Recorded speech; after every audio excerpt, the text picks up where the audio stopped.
Oui, la poésie numérique, déjà, il faut savoir ce que tu entends par là. Parce que c'est pas mettre en ligne un texte quelconque. C'est vrai que sitôt que c'est en ligne, on peut appeler ça poésie numérique, mais moi je ne l'entends pas comme ça. Je l'entends comme produit par la manipulation des langages qui sont derrière le numérique. Donc c'est plutôt deuxième degré que premier degré. Autrement dit, ça veut dire programmer. Et ça veut dire du coup apprendre les langages, que ce soit le C, le C++, Java, etc., qui permettent ce genre de choses. Voilà, alors déjà ça, pour répondre à votre question. Deuxièmement, je peux le raconter d'une façon anecdotique. Je peux après théoriser un peu. Anecdotiquement, j'ai eu un ordinateur portable, enfin pas portable au sens actuel, mais enfin un ordinateur qui était transportable au début des années 80. Au début des années 80, donc j'avais un des premiers Mac là. J'ai été fasciné par cette machine, qui d'ailleurs nous servait déjà à Kenaton pour différentes activités. Il y a eu une fois où il y a eu une exposition, on a fait une exposition qui s'appelait Seminar Rerum, qui était basée sur les lettres. Elle avait lieu dans une imprimerie. Pas que les lettres, mais enfin, entre autres choses. Et c'était une grosse exposition. Et cette exposition-là, on m'a demandé de mettre un livre d'or. Et je sais pas, l'idée m'est venue, d'au lieu de mettre un cahier quelconque où les gens signent, de mettre un truc sur l'ordinateur. Or, l'ordinateur, évidemment, n'avait pas de logiciel pour faire les livres d'or, donc je me suis lancé à essayer de comprendre comment je pourrais faire ça. Et je l'ai fait. Et ça a surpris beaucoup d'ailleurs, parce qu'en 80, à l'entrée d'une exposition, un livre d'or sous forme d'un ordinateur où il fallait taper des choses, etc., c'était surprenant pour les gens. Bon, ça m'a plu. Ça m'a plu, et puis après, et là ça devient plus théorique, je me suis dit que, après tout, j'avais appris le grec et le latin, qui n'avaient pas une utilité évidente dans le monde dans lequel nous sommes, et que peut-être il fallait que j'essaye d'apprendre un de ces langages qui me paraissait avoir une utilité, fondamentale, dans le monde qui s'annonçait. Bon, en 80, c'était pas encore les smartphones dans tous les coins et tout ça, mais on le sentait venir. Voilà. Et donc, j'ai commencé à apprendre. Et j'ai appris en autodidacte, par projet. C'est-à-dire, je voulais faire ça, je cherchais, je réfléchissais, je travaillais, et j'y arrivais. Voilà. Ça, c'est l'histoire.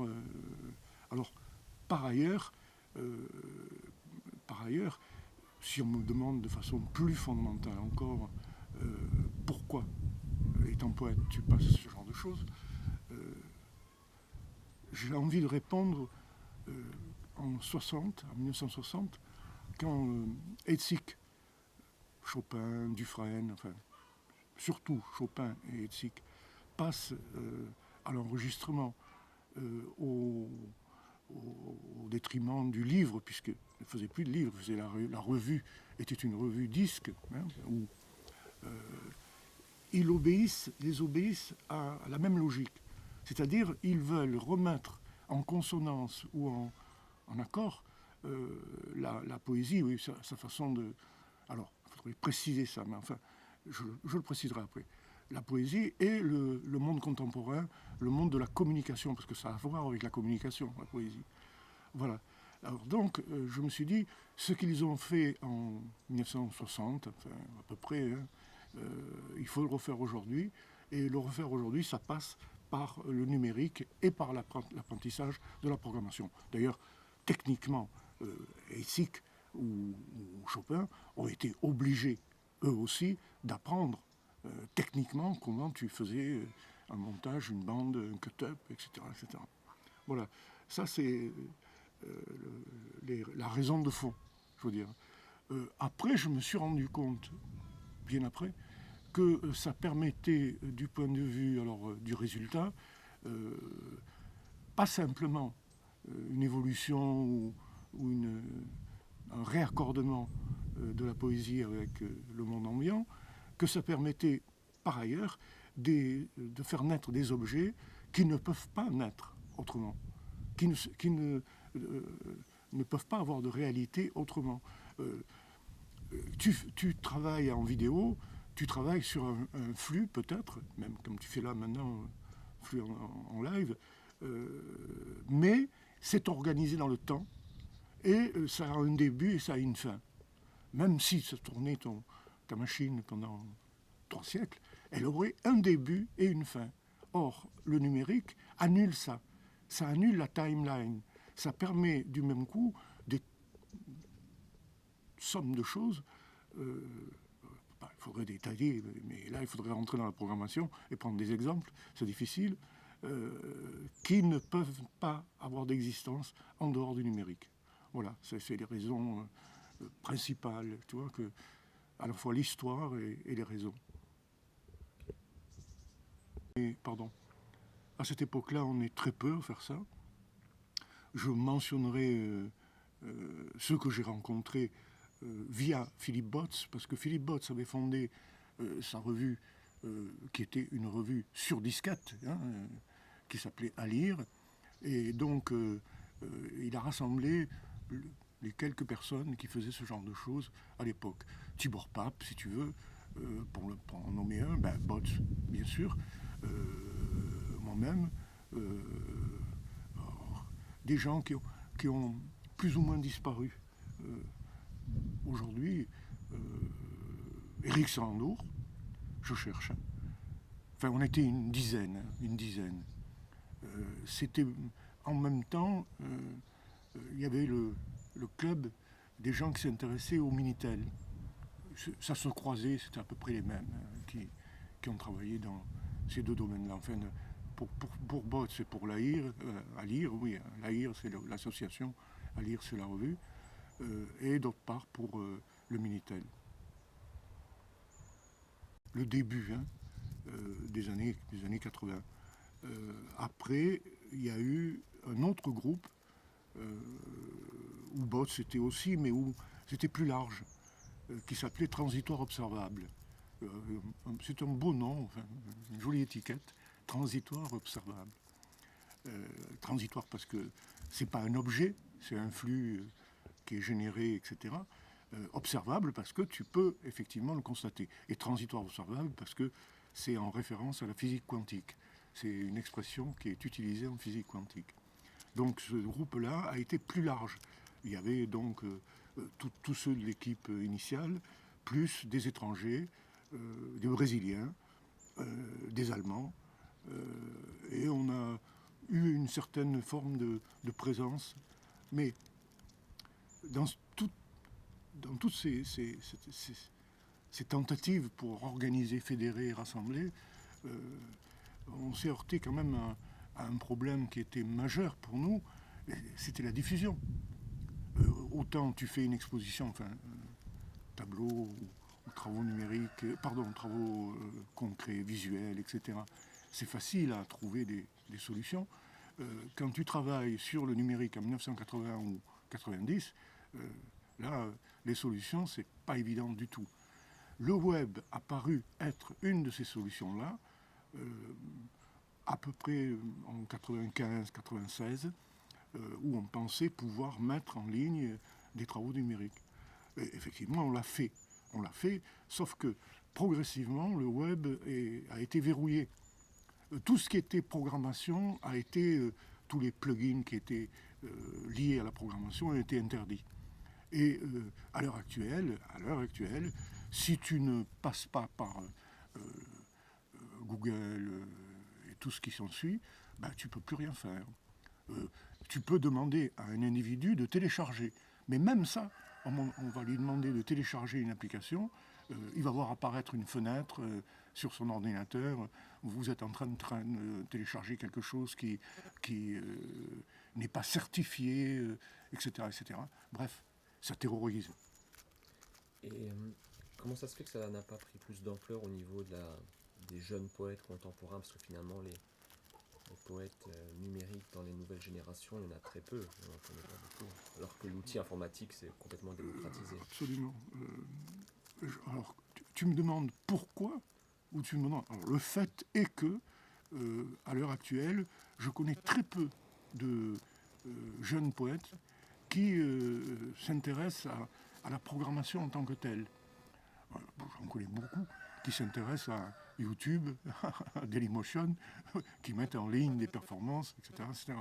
Mais qui travaillent dans le numérique, bon, jeunes, je t'avoue, j'aurais du mal à en citer.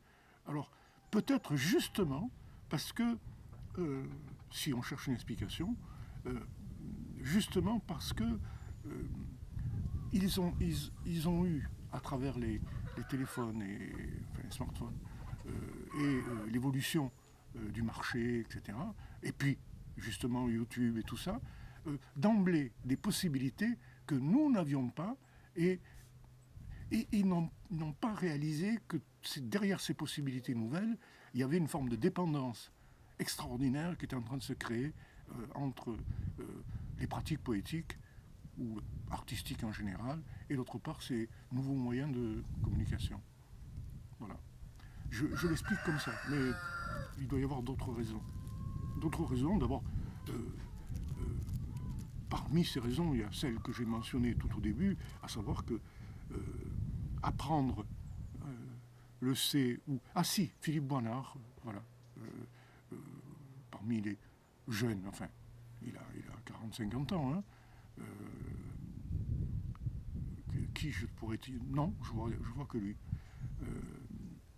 Si, David Christo. Non, même pas. Enfin bref, il faut chercher quoi pour faire la liste. Et donc, l'apprentissage de ces langages-là, c'est pas immédiat. C'est pas immédiat. C'est un travail. Ça, il faut se rendre compte de ça. Qui peut être, alors, passionnant ou au contraire rebutant, ça dépend comment on l'envisage. Je raconte toujours les passions à la fac pour des artistes en formation. J'ai eu comme réflexion dans un amphithéâtre, mais monsieur, alors que je demandais d'appliquer le théorème de Pythagore pour calculer une trajectoire, mais monsieur, on n'a pas fait tout ça pour finir à faire des maths quand même. Voilà. Alors ça, il y a cette espèce de bipartition qui est inscrite depuis longtemps entre le littéraire et le scientifique, bipartition qui n'avait pas de sens à la Renaissance, hein, Léonard de Vinci et compagnie, bon, la perspective, etc., mais qui s'est instaurée progressivement, je pense, vers le 19e siècle notamment, et qui aboutit à ce résultat. Alors, certes, il y a des gens qui ont échappé à ça, je pense à Lewis Carroll notamment, qui fait partie de mes références, bon, parce qu'il était capable de passer d'Alice au Pays des Merveilles à la logique. Voilà. Puisqu'on est un bâton rompu, je sais pas si ça, où ça va, ce que je vais dire. Et puisqu'on a brisé la timeline, bah, tu le mettras où tu veux. Donc, ce que j'ai oublié de dire, dans ce qui conduit au numérique, peut-être moi aussi, qui m'a conduit au numérique, c'est tout simplement le fait que tous les travaux des avant-gardes historiques mettent en œuvre, en fait, des procédures ou des idées, des concepts qui, ça dépend des cas, qui sont très proches de ce qu'on va retrouver dans le numérique. Je veux dire, quand tu regardes le rôle du hasard dans l'art au XXe, depuis Mallarmé jusqu'à, enfin, XXe, même fin XIXe, XXe et XXIe, le rôle du hasard, c'est énoncé par Dada et par d'autres, mais le hasard en question, les surréalistes. Mais le hasard en question, en réalité, il est plus au niveau de l'imaginaire qu'au niveau d'une réalité manipulable. Il faut attendre encore plus tard, avec l'Oulipo et des gens qui travaillent autour de l'Oulipo. Après, il y aura l'Alamo, mais enfin bon, peu importe, pour voir des expériences qui sont liées à la manipulation concrète du hasard. Je veux dire,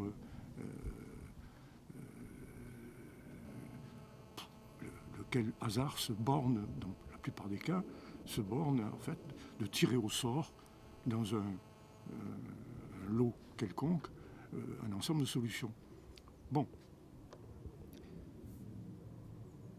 La première des choses que tu vois en programmation, c'est justement la façon de manipuler le hasard de façon extrêmement précise, et y compris pour faire en sorte que le résultat d'un tirage influe sur la suite des tirages, et de telle sorte que tu peux régler le hasard. C'est le rendre concrètement accessible. Ce que tu ne peux pas faire, tu fais un livre en tirant au sort des mots, ou tu fais 1000 milliards de poèmes. Bon, une fois que le livre est fini, c'est fini. Tandis que là, avec le même système, tu peux faire quelque chose qui va durer une éternité. Une éternité, et qui sera contrôlée et contrôlable.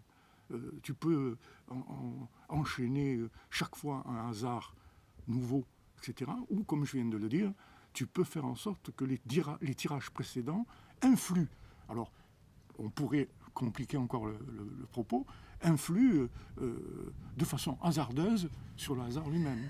C'est-à-dire, j'ai tiré 1000 fois le A sur l'ensemble des lettres de l'alphabet. Le prochain tirage devra être 10% ou 20% ou 15% de ces tirages antérieurs. Voilà. Et donc, j'éliminerai. Voilà. Ça, c'est un exemple de continuité dans l'histoire des poésies contemporaines entre les mouvements des avant-gardes, qu'on appelle historiques, et d'autre part, la programmation. C'est un des aspects. Bon, un autre aspect, si on y songe, c'est ces avant-gardes-là voulaient, et ont essayé de multiples manières, faire communiquer le domaine du son ou de la voix et le domaine du visuel. Alors, les partitions que tu regardes de cette époque-là, donc de ces avant-gardes, ont cherché à faire conjoindre ces deux aspects. Bon, sauf que c'est deux langages qui sont complètement séparés. Je veux dire que le dessin ou la peinture, et d'autre part la voix ou la lecture, n'habitent pas sur le même versant. Tandis qu'à partir du moment où tu as le numérique, à ce moment-là, les deux choses peuvent parfaitement communiquer l'une avec l'autre. Pas s'ajouter, pas à gauche le texte, à droite l'image ou chose semblable, mais une sorte d'engrenage, une sorte de dispositif qui fait que, donc, parce que au final, l'enregistrement que tu fais à l'heure actuelle, le texte que j'ai écrit hier soir, la voix que tu enregistres, tout ceci, par le numérique, constitue ce que j'appelle une sorte d'espéranto contemporain.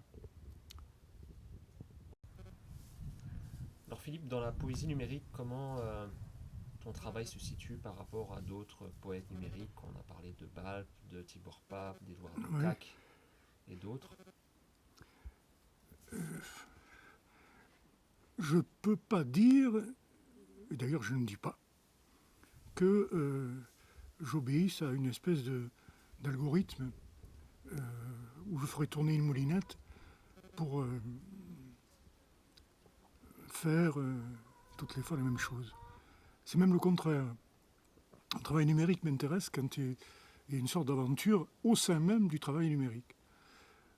Ce qui d'ailleurs peut se traduire en termes concrets par le fait que quand tu travailles avec le numérique, les erreurs, les bugs, comme on dit, les erreurs sont profitables. C'est-à-dire qu'il se passe quelque chose que tu n'avais pas prévu, et tout d'un coup, ça relance tout, et ça te fait faire un pas en avant. J'en ai fait l'expérience beaucoup, enfin, multiples fois. Bon, ceci dit, il y a des choses qui m'intéressent plus que d'autres. Par exemple, si tu as parlé de Balp, Balp a un énorme travail dans le domaine des générateurs de texte, avec des concepts à lui, des pratiques à lui, de manière de programmer à lui, qui ne... Moi, ça ne m'intéresse pas beaucoup. Ça ne m'intéresse pas beaucoup, bien que j'admire son travail. Ça ne m'intéresse pas beaucoup parce que j'estime que c'est des positions de fond, ça, hein. J'estime que la langue, puisque là il s'agit de la langue, et le langage en général, ne peut pas être enfermé dans un système de règles. Les règles, ça ne peut correspondre, la grammaire si tu veux, ça ne peut correspondre qu'à un état de la langue. Et moi, l'idée de reproduire, même si on appelle ça générer, des énoncés linguistiques corrects, ça ne m'intéresse pas. Je veux faire des choses qui, à mes yeux, ont une valeur poétique, indépendamment du fait que ça soit généré de telle ou telle manière. Pour prendre un exemple, j'ai fait des choses qui ressemblent à un générateur de texte. Je pense à deux choses précises. Il y en a une qui est basée sur le discours politique des hommes politiques, la langue de bois, si tu veux. Et justement, c'est parce que c'est la langue de bois. La langue de bois, oui, tu peux la traduire en termes algorithmiques. Tu peux la générer. Chers citoyens, chers compatriotes, nous sommes là ce soir pour parler de l'état des lieux à cause de la pandémie, et je dois vous dire que, etc., etc. Et tu peux parfaitement générer ce type de discours. Ça m'intéresse, mais c'est de l'ironie. C'est de l'ironie. Le générateur de texte, j'avais dit 2 exemples. Alors attends, c'est quoi le second? Ah oui, le second, c'est c'est pas la langue de bois politique, c'est la langue de bois. Il y a une langue de bois poétique aussi, c'est vrai. Mais c'est le discours amoureux. Alors, je t'aime, etc. Mais j'ai fait ça avec une douzaine de personnages qui vont tenir un discours qui est à peu près le même, sauf qu'ils vont se quitter les uns les autres pour se retrouver avec un autre, et ainsi de suite. Et ça s'appelle manège. Et effectivement, là aussi, on voit surgir des explications, des justifications, des raisons ou des raisonnements qui relèvent de l'algorithme. Tu vois, tu devrais aller voir un psychanalyste, ou je vais aller voir un psychanalyste, tu comprendrais pourquoi il faut que tu fasses un travail sur toi, etc., etc. Ce genre de discours, tu peux le traduire en termes d'algorithme, en termes de règles établies, fixes, statistiquement vérifiables, ainsi de suite. De faire un travail poétique en tant que tel. Alors, j'ajoute par rapport à Balp que la question de l'image m'a toujours travaillé, la vidéo aussi, et alors que Balp, lui, est dans une logique qui est largement issue de l'Alamo, enfin, l'Oulipo. L'Alamo, c'est le versant numérique de l'Oulipo. Et bon, cet aspect-là n'est pas vraiment présent dans son travail. C'est évidemment, partiellement, le numérique, à partir du moment où il occupe l'écran, construit un espace plastique, celui de l'écran. Mais bon, les lettres, la typographie, etc. Bon, s'agissant de Tibor Pape, c'est pas pareil, parce que Tibor Pape, lui, a un trajet qui est beaucoup plus proche, d'une certaine manière, du mien, que celui de Balp. C'est quelqu'un qui vient tout droit des milieux, alors évidemment, filtrés par la Hongrie, mais qui vient tout droit des milieux de la poésie expérimentale, visuelle notamment, etc. Donc, il a beaucoup de travaux de lui qui relèvent d'un traitement de l'image, mais à ma différence, disons, les aspects ironiques ne sont pas présents du tout, ou absents. Bon, peut-être qu'aussi parce que je ne suis pas capable de percevoir toutes les nuances qu'il peut y avoir dans ces textes, dans la mesure où il y a du hongrois au milieu, et je ne parle pas couramment hongrois. Voilà. C'est un peu pour caractériser par rapport aux autres. Botz, par exemple, lui a un travail que je trouve... alors, du point de vue de la programmation en tant que telle, c'est certainement quelqu'un qui est très compétent, il n'y a aucun doute. Mais c'est aussi quelqu'un qui accorde assez peu d'importance dans son travail visible, celui que je connais. Peut-être qu'en ce moment, il est en train de faire quelque chose de tout à fait différent, mais les choses que je connais sont centrées sur une forme de technicisme, je dirais, de virtuosité de la programmation. Et quand je vois des travaux, par exemple, qui cherchent à mettre en évidence les variations qu'il va y avoir de l'exécution d'un programme selon que tu as telle machine ou telle autre. La vitesse de ta machine, comment ça va se traduire. Bon, alors il a fait une pièce là-dessus, où l'écran est partagé en deux, et dans un cas c'est une machine qui commande, dans l'autre cas c'est une autre machine, et on voit que le résultat diffère. Voilà. Il y a ce côté pédagogique ou démonstratif que je n'ai pas du tout. Voilà. Au contraire, alors, ça rejoint un peu ce que je dis avant, au contraire, je cherche très souvent à mettre en évidence les limites techniques de la machine ou du programme.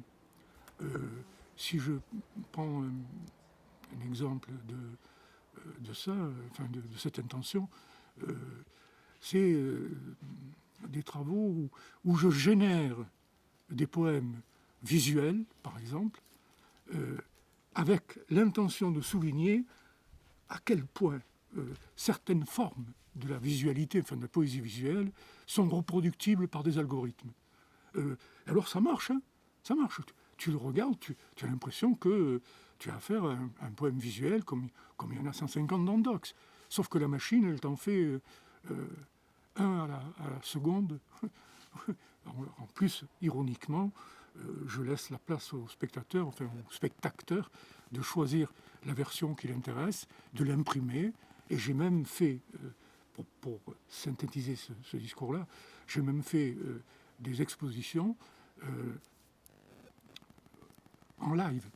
C'est-à-dire, je lance le programme, c'est connecté avec une imprimante.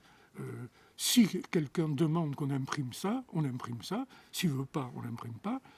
Ça peut durer la nuit entière et tu vas remplir ta galerie avec N versions d'un algorithme enfin, qui propose des effets visuels variés, etc. etc. Voilà. Évidemment, dans mon idée à moi, il y a une intention ironique.